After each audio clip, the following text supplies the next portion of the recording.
हामीले त्यसलाई रोक्यौँ। यो अध्यादेश चाहिँ आम पार्टीहरू र हाम्रै पार्टीको पनि अत्यधिक बहुमतले विरोध गरेपछि उहाँ पछि हट्न बाध्य हुनुभयो र अध्यादेश त्यति बेला खारेज गरियो। अनि त्यसको 2 महिनापछि फेरि हाम्रो पार्टीको स्थायी समितिको बैठक चलिराखेको थियो।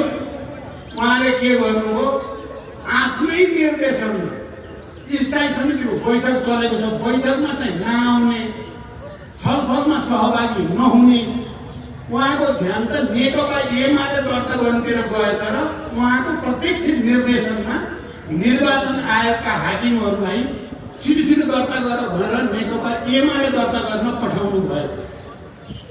यो पनि पार्टी फुटाउने र प्रतिगमनतिर जाने प्रक्रियाकै एउटा कडी थियो। पछिल्लो पटक हामीले फेरि कार्यदल बनाउँदै स्थायी समितिको बैठकबाट एउटा समझदारी बनाउने र उहाँको पार्टी फुटाउने योजनालाई असफल पार्ने अझै गर्दाको लचिलो हामीले भूमिका खेल्यौँ। तर उहाँले त्यो बेलामा पनि स्थायी समितिको बैठकमा कार्यदल बनाएर सहमति बनाएर सम्झौता गरेर पार्टी बचाउन हामीले प्रयत्न गरेको बैठकमा पनि उहाँ उपस्थित हुनु भएन। त्यसको समापनमा आएर खुसी व्यक्त गर्नु भएन, बरु त्यसको भोलिपल्ट मलाई जबरजस्ती सही गरायो, मलाई मनै परेको छैन यो कार्यदल पनि यो स्थायी समितिको निर्णय पनि भनेर उहाँले ठाडै विरोध गर्नुभयो र पार्टी फुटाउने नै डिजाइनतिर उहाँ लागि नै राख्नुभयो। कमरेडहरू र आदरणीय जनसमुदाय, यसरी श्रृङ्खलाबद्ध ढङ्गले उहाँले कहिले अध्यादेश मार्फत, कहिले अर्को पार्टी दर्ता गरेर, कहिले देशव्यापी रूपमा आफ्नो पक्षका युवाहरूलाई जुलुस निकाल्न लगाएर जबरजस्त पार्टीभित्र भाँजो ल्याउने, पार्टीभित्र फाटो पार्ने, पार्टीभित्र छलफल बहसको प्रणालीलाई सिद्ध्याउने अभियान नै उहाँले चलाउँदै आउनु भएको थियो। त्यसको उत्कर्ष अहिले भएको हो। त्यसको उत्कर्ष अहिले भएको र तपाईँलाई उत्कर्षको एउटा सानो सिन चाहिँ चित्र चाहिँ म भन्न चाहन्छु। मैले त्यो दिन पौष 5 गते उहाँले प्रतिनिधि सभा विघटन गर्ने सोच्नु भएको छ भन्ने सूचना मैले बिहान 5:30 बजे प्राप्त गरेँ। त्यो सूचना मैले प्राप्त गरिसकेपछि दुर्घटनामा जाने भए त यिनी त यसलाई पनि रोक्नुपर्छ भन्ने सोचेर मैले विभिन्न कमरेडहरूसँग, सुभाष नेमाङसँग जोसँग मेरो छलफल भइराखेको थियो, शङ्कर पोखरेल र विष्णु पौडेल मका नै त्यही दिन 8 बजे मका आउने कुरा थियो। मैले अन्य जनार्दन कमरेड लगायत कतिपय कमरेडहरूसँग पनि मैले सल्लाह गर्दै थिएँ। त्यो विघटनतिर जाँदै हुनुहुन्छ भन्ने सुनेपछि मलाई त धेरै बेचैनी भयो। के विडम्बना हुने भयो। यत्रो विशाल पार्टी हामीले बनायौँ, जनतामा यत्रो धेरै विश्वास हामीले जगायौँ। 5 वर्षको लागि भएर मैले आलो पालो प्रधानमन्त्री पनि छोडेँ।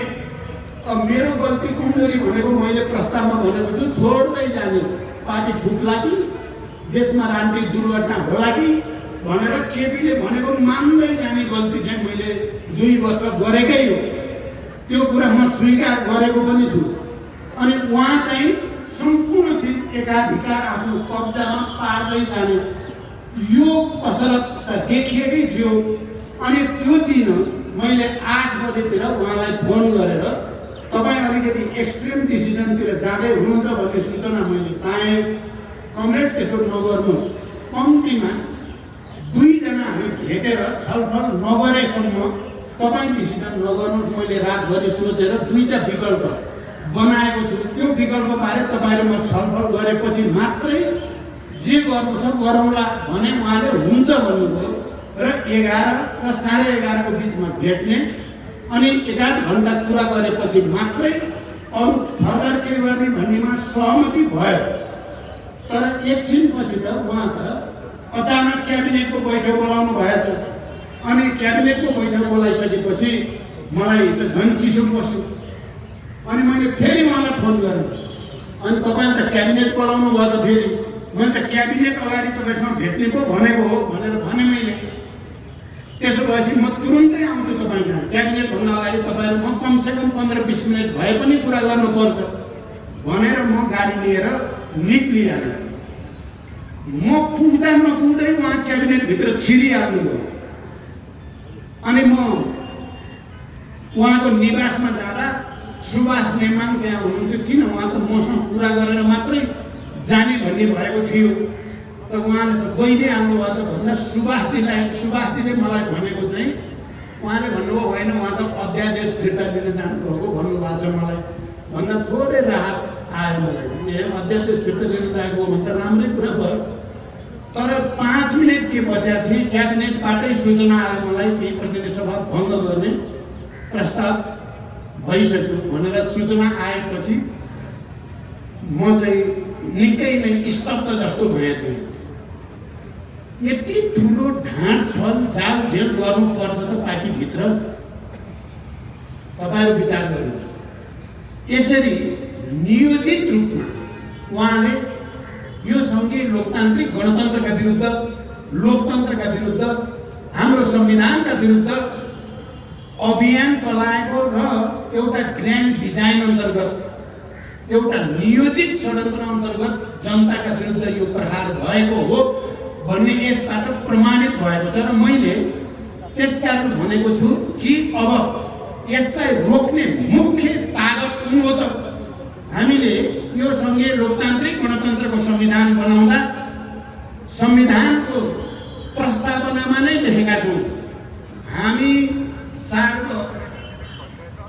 हामी सार्वभौम नेपाली जनता आफ्नो प्रतिनिधि मार्फत संविधान सभाबाट सङ्घीय लोकतान्त्रिक गणतन्त्रको यो संविधान घोषणा गरेका छौँ भनेको छ। अर्थात् हाम्रो यो संविधानले पहिलोचोटि नेपाली जनतालाई सम्पूर्ण रूपले सार्वभौम भनेको छ। योभन्दा अगाडि त राजा महाराजा समेत जोडेर हुन्थ्यो।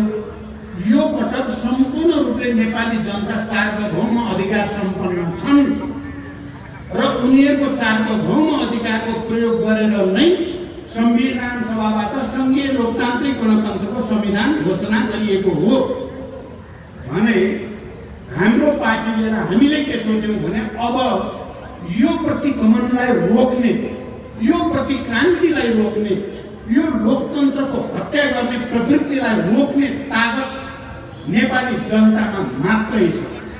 प्रतिक्रियावादीहरू जताकतैका उनीहरू चाहिँ कम्युनिस्ट पार्टी विभाजन हुँदा खुसी भएका छन्। उनीहरूमा खुसियाली छाएको छ।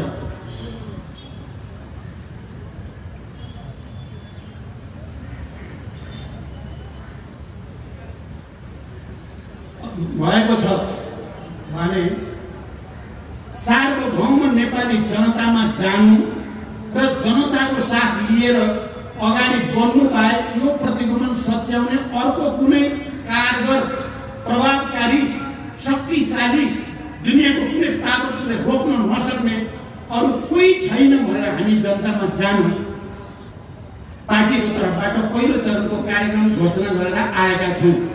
म देशभरिको जनतालाई पनि विशेष अनुरोध गर्न चाहन्छु, हामीले 70-72 वर्ष लडेर प्राप्त गरेको सार्वभौम अधिकारमाथि दुईजनाले कुल्चिन मिल्छ? तपाईँहरूले निर्वाचित गरेर पठाएको र त्यो सार्वभौम अधिकार सदनमा दिएको हो र त्यो सदनलाई दुईजना व्यक्तिले हत्या गर्न मिल्छ?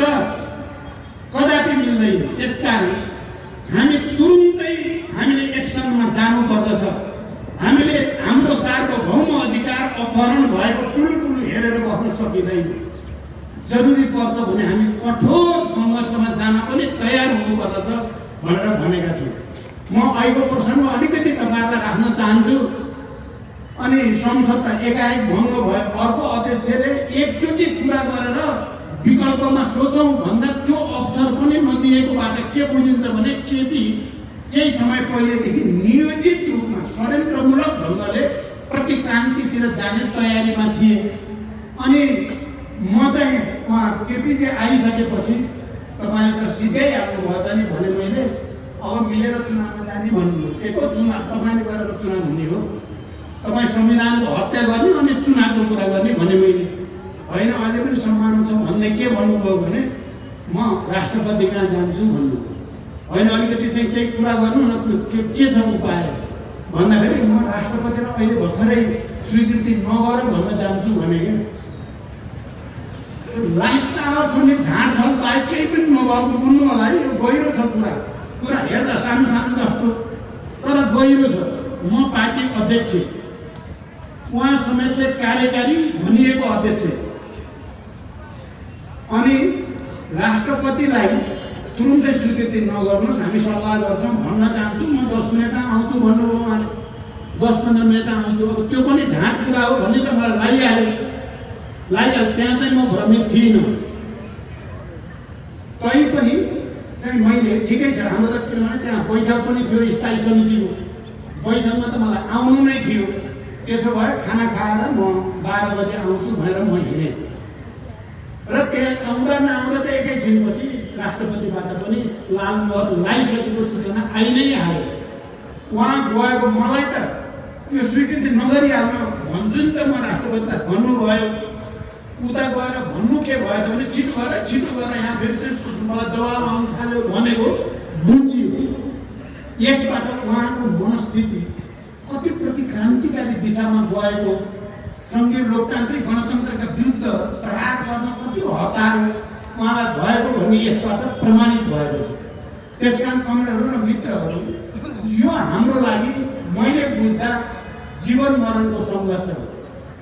हामीले संविधान बनाउँदा तपाईँहरूलाई थाहा छ, कैयौँ शक्तिहरू, हिजोका प्रतिगमनकारी तत्त्वहरूदेखि भित्र बाहिरका, म अहिले कसैको नाम लिन चाहन्न, संविधान घोषणा रोक्नको लागि धेरै मेहनत गरेका थिए र हामीले आफ्नो सार्वभौम अधिकारलाई प्रयोग गरेर, जनताको सार्वभौम अधिकारलाई सम्मान गरेर हामीले संविधान घोषणा गरिछाडेका थियौँ।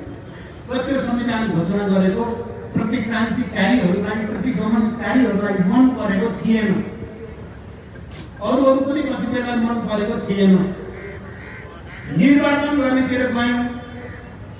मैले निर्वाचनको सुरुवातको नेतृत्व गर्ने मौका मैले पाएँ र स्थानीय तहको निर्वाचनको सुरुवात गर्ने नेतृत्व मैले गरेँ पनि।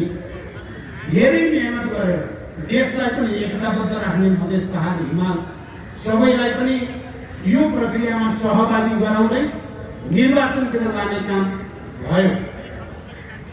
त्यति बेला पनि अवरोधहरू थिए, तर हामी आफ्नै खुट्टामा उभिएर हामीले ती अवरोध पन्साएर देशलाई निर्वाचन प्रक्रियातिर लगेर सङ्घीय लोकतान्त्रिक गणतन्त्र संस्थागत गर्ने काम गर्यौँ। त्यो प्रक्रियाको सुरुवात गर्यौँ।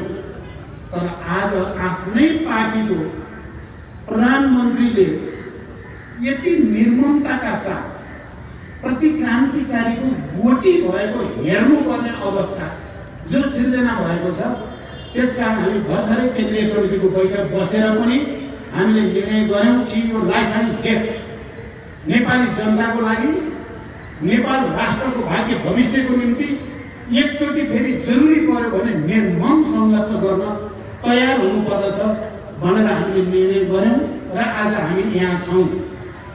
भोलि नै हामी अर्को चरणको कार्यक्रमको तयारी गर्दैछौँ। योभन्दा अलिक कडा म सबैलाई भन्न चाहन्छु, तपाईँहरूले सोध्नु भएको छ प्रधानमन्त्रीले या अरूहरूले भने तपाईँहरू भ्रममा नबस्नु होला। म केपी जस्तो ढाँट छल गर्न जान्ने मान्छे पनि होइन, हामी कोही पनि त्यस्ता छैनौँ। सिधा कुरा हो, हामी अन्तिम समयसम्म लड्छौँ। तपाईँहरूले कति गर्न सक्ने हो तयारी गरे हुन्छ। हामी छोड्नेवाला चाहिँ छैनौँ, हामी छोड्नेवाला छैनौँ। तपाईँहरूले के गर्न सक्ने हो गरे हुन्छ। मैले भनेको छु, एक अर्थमा मैले नकारात्मक अर्थमा केपीलाई धन्यवाद पनि भनेको छु। केपीलाई 2 ठाउँमा मैले धन्यवाद भनेको छु। यहाँ पहिला अलिकति अन्तर्सङ्घर्ष चल्न थालेपछि केपीजी मसँग मैले आलोचना गरेँ भनेर यसरी रिसाउनु भयो। रिसाएर तपाईँले सुनिसक्नु भएको छ, कुर्सी मेरो र केपीको अगाडि हुन्थ्यो, अरू 7 जना सचिवालयका सदस्यहरू पछाडि अरूपट्टि हुन्थ्यो कुर्सी। उहाँ रिसले चुर भएर एक दिन त मेरो कुर्सी हटाएर लगेर उता राखिदिनु भएको छ 7 जनातिर। मेरो त कुर्सी नै छैन। माधवजीले मलाई भन्ने गर्नुहुन्छ, म भए त त्यो कुर्सी उतारेर लगेर केपीको आडमा गएर भन्थे भन्नुभयो। माधवले अहिले पनि भन्नुहुन्छ भाइ मौका परे भए भाइ भनिसक्नु ठिकै हो माधवजीको कुरा। म माधवजीको भावना र स्पिरिटलाई बुझ्छु राम्रोसँग, म सम्मान पनि गर्छु। अनि मैले चाहिँ के भने म त खुसुको गएर बसेँ यतापट्टि पछाडि र मैले केपीलाई धन्यवाद भने।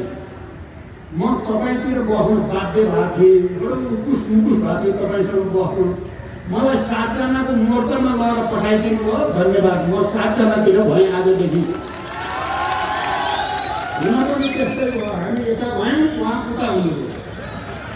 उहाँ प्रतिगमनकारी हुनुभयो, हामी फेरि एकचोटि क्रान्तिकारी भयौँ, त्यस कारण उहाँलाई धन्यवाद।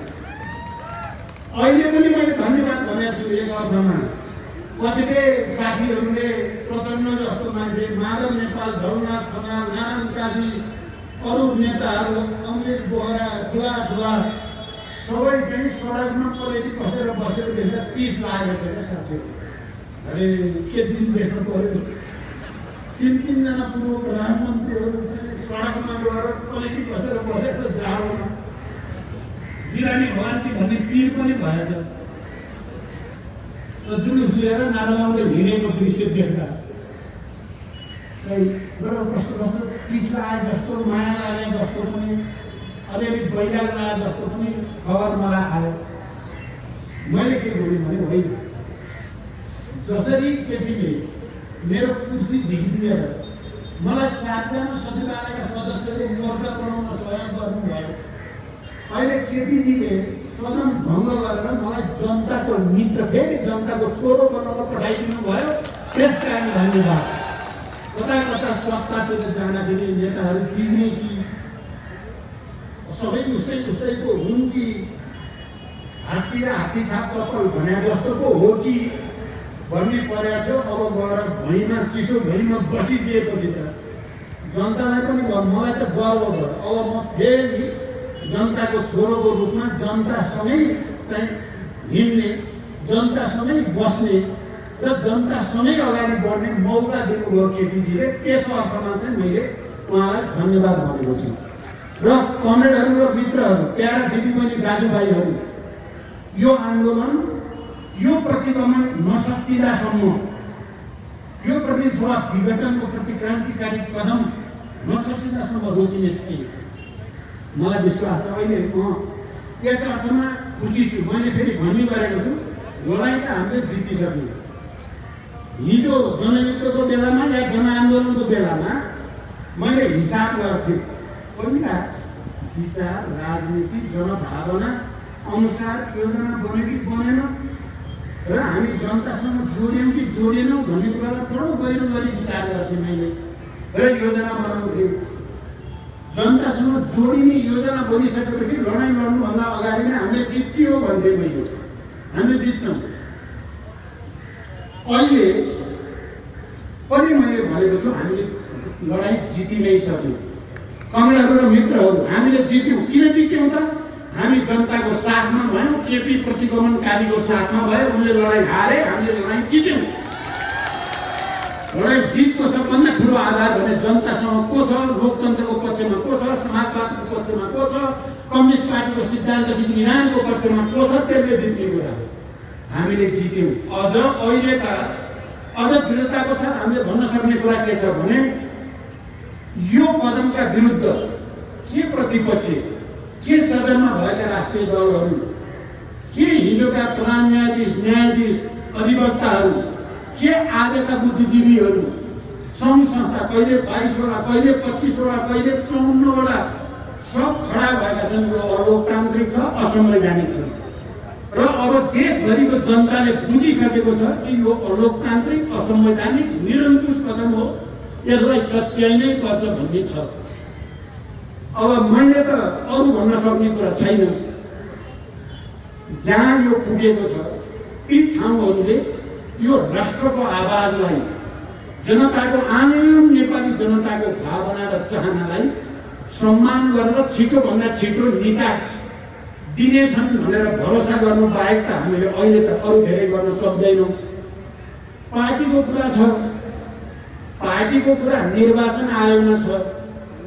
हामी अस्ति केन्द्रीय समितिको बैठक बस्यौँ, त्यो सबैलाई थाहा भएकै कुरा हो। केन्द्रीय समितिको 70% भन्दा बढीको उपस्थितिमा हामी केन्द्रीय समितिको बैठक बस्यौँ र हामीले सशरीर देखाउनु पर्यो, शरीरै देखाइदिनु पर्यो भनेर तपाईँहरूले देख्नुभयो। हामी निर्वाचन आयोगमा गयौँ र निर्वाचन आयोगका प्रमुख आयुक्त र अन्य आयुक्तहरूसँग हामी यहाँ छौँ भन्यौँ र चाहिन्छ भने हामी 300 जना केन्द्रीय सदस्यहरूलाई लाइन लगाएर तपाईँहरू समागत गर्न पनि हामी तयार छौँ। तर कुनै भ्रममा कोही पर्न भएन भनेर हामीले अपिल गरेका छौँ। त्यहाँ पनि हाम्रो भरोसा छ।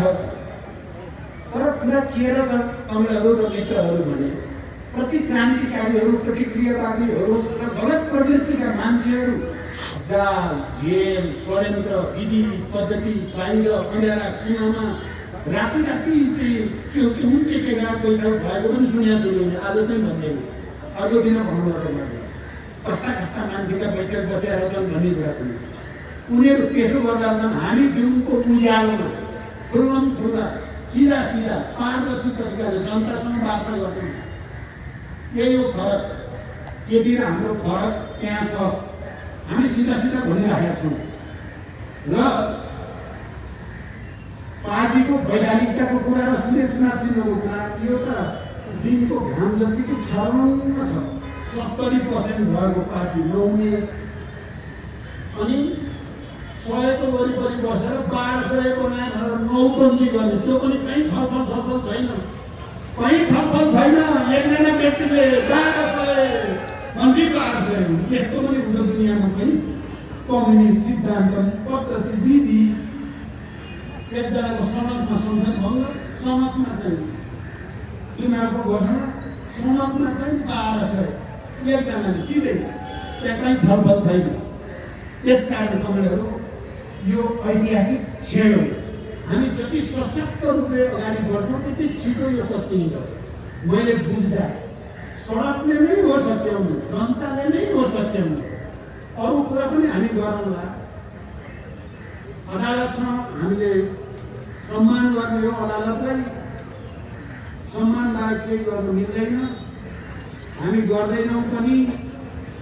हामी आशा गर्छौँ अदालतले छिटोभन्दा छिटो यो असंवैधानिक र अलोकतान्त्रिक कदम सच्याउने छ भनेर भरोसा गर्छौँ हामी। तर हाम्रो सबभन्दा ठुलो भरोसा नेपाली जनतामाथि नै हो, अरूमाथि होइन। जनताले मात्रै यसलाई सच्याउन मद्दत गर्न सक्छन् भन्ने हाम्रो अन्तिम भरोसा जनतामाथि हो। त्यसकारण हामी आन्दोलनको यो अभियानमा छौँ। कमरेहरू र मित्रहरू, के धेरै दिन लाग्दैन। कतिपय मानिसहरूलाई अहिले कम्युनिस्ट पार्टी विवादित भएको मध्यवर्ती भइहालियो भने त हामीले चुनाव जितिहालिन्छ नि भनेर अलिअलि सपना देख्न खोजेको कुरा सुनिन्छ।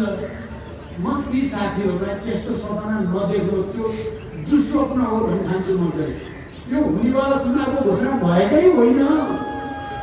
यति तथ्यहरू भन्दै पनि भ्रममा परियो भने हामी बर्बाद हुन्छौँ, नेपाल बर्बाद हुन्छ।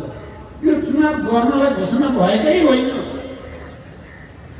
स्वयं केपी ओलीलाई भरोसा छैन। अस्ति भएका कुरा मैले थाहा पाइसकेका छु। चुनाव त हुँदैन त्यति बेला, जबरजस्ती लाग्यो भन्ने छ उहाँहरूको योजना। म साथीहरूलाई लोभ लागेको छ नि हामी जित्छौँ कि भन्ने भ्रममा नपर्न अपिल गर्दछु।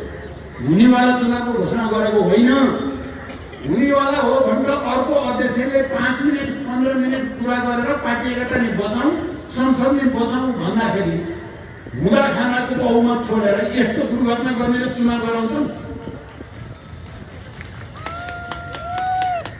केपी ओलीलाई यदि कसैले गोटी बनाएको छ भने मलाई लाग्छ त्यस्तै हो। उनी गोटी भएको, उनी धेरै वैशाख उता उनी प्रधानमन्त्री पनि रहँदैन। नेपालको राजनीतिक इतिहासबाट तिनको पत्ता साफ हुनेवाला छ। हुनेवाला त्यही छ, हुनेवाला त्यही छ, हेर्नु होला। अनि उनीले नै चाहिँ श्रीकृष्ण महाराज विराज हुन्छु भन्ने सपना देखेर हुनेवाला हो यो नेपाल। आजको नेपालमा, आजको विश्वमा हुनेवाला त्यो चुनावको चाहिँ त्यस खालको सपना। मैले फेरि त्यस्ता साथीहरूलाई भन्ने गरेको छु, हाम्रो पार्टी त विभाजन भइ नै हाल्यो।